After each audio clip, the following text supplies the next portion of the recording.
Il-Bank Malti għall-Iżvilupp ħabbar li fil-ġimgħat li ġejjin ħajniedi żewġ inizjattivi ġodda mirati għall-investiment fi proġetti sostenibbli u ta' appoġġ għas-settur kulturali u kreattiv. Tant ħabbar waqt il-preżentazzjoni ta' dikjarazzjonijiet finanzjarja l-2024 fejn irrapporta qliet ta' 4.2 miljun euro. Iċ-ċermen tal-bank Sur Leo Brincat għalli triq tal-ġejjini titlob bidla fid-direzzjoni lejn investiment strateġiku u innovazzjoni fid-dawl ta' inċertezzi globali. F'kummenti l-TVM, is-Sur Brincat għalli sena l-oħra, l-MDB estenda żewġ programmi ta' finanzjament l-SME Guarantee Scheme u l-Guaranteed Co-Lending Scheme biex jisaħħa l-appoġġ tiegħu għad kabbiru l-investiment u għakellu klim ċar dwar il-mandat li għandu jieħu l-bank. Il-viżjoni 2050 il-pajjiż miexi leha li se tiġi formalizzata f'Settembru, naħseb nistgħu nallinjaw il-prodotti tagħna, s-servizzi tagħna u l-iskemi tagħna biex nilħu dawk il-niċeċ li sallum forsi ma natawx attenzjoni biżejjed.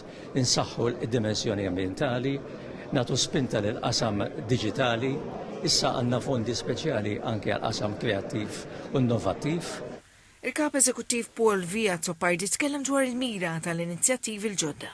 Sa fil-futur qrib qegħdin nirranġaw mal-banek ħalli nagħmlu żewġ skemi oħra ta' sustainability illi aħna ġibna garanzija mingħand il-European Investment Fund u dawk il-garanzija ħannużawhom biex il-kumpaniji jkun jistgħu jinvestu fi proġetti sostenibbli.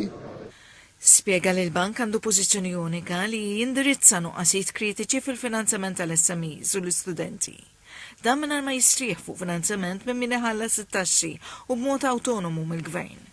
Il-Ministru għall-Finanzi Klajt Caruana qal li l-MDB twaqqaf biex jimmassimizza l-ekonomija pubblika iżjed milli biex jagħmel profitti.